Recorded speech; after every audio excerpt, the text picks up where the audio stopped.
Thanks for giving me the opportunity to talk about this idea. I love talking about yarn bombs, and it's obviously a dream come true to be able to pitch a yarn bomb idea to a community that I'm not in. So my name is Nina Elliott, and I go by the alias The Rock Vandal. I've been making temporary street art from yarn in Twillingate since 2015, and I occasionally kind of like branch out and try new mediums, but always come back to yarn.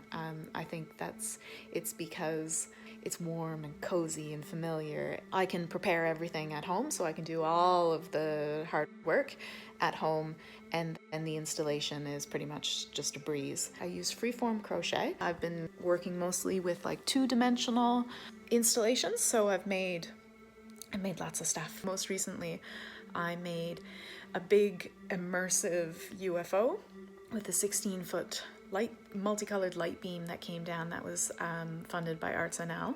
So that was just this summer I made that.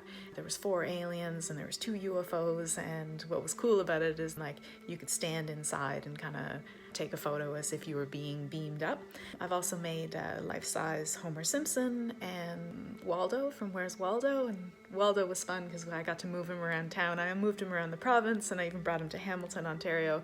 He was also a part of my first solo show, which I put up this spring in Twillingate. So I made 9 yarn bombs. It was cool because 3 of them were ones that I had never shown anybody. I had some plans kind of afoot, and then COVID interrupted everything. I was gonna send a yarn bomb to Italy to be a part of the International Yarn Bombing Festival. That got canceled, so I spun it to work in my favor that I had a yarn bomb that no one had ever seen. So I put up 9 yarn bombs in downtown Twillingate, used the main street as my gallery.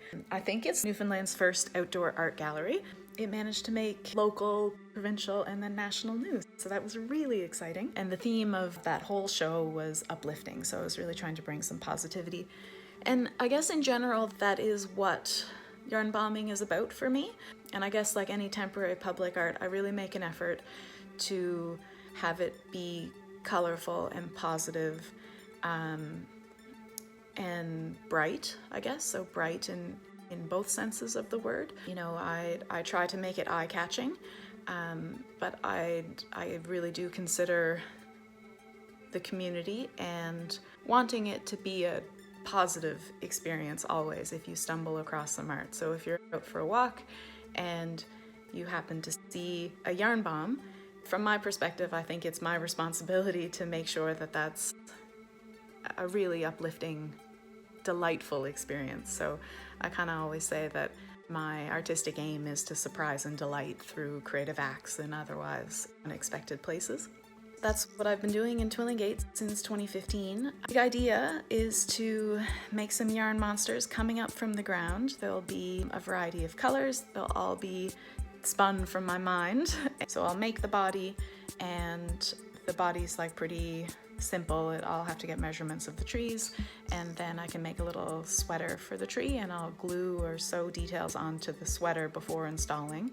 So eyeballs and lips and fangs and spikes and polka dots and scales. So every tree monster will be different, and I'll use only acrylic yarn because that works the best in terms of managing the weather long term and holding its integrity so that it'll like affix when I tie it to the tree. I can tie it on nice and tightly and it'll stay like that, it won't stretch. I hope that I'll get to meet you guys in person because it's a super cool call for art. I'm very delighted to have made it into this stage. Of course though, would be even more excited if I could progress to the next stage and actually be able to make these yarn monsters that are gonna gobble up the trees and be colorful and fun and inviting for the space.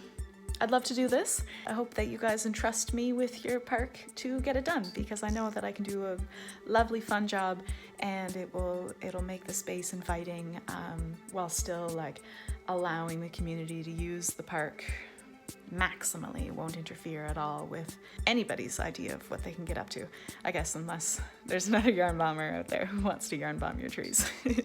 So again, thank you so much. I will be sitting around, holding my breath to find out the results. Hope to see you guys soon. Thank you. Bye-bye.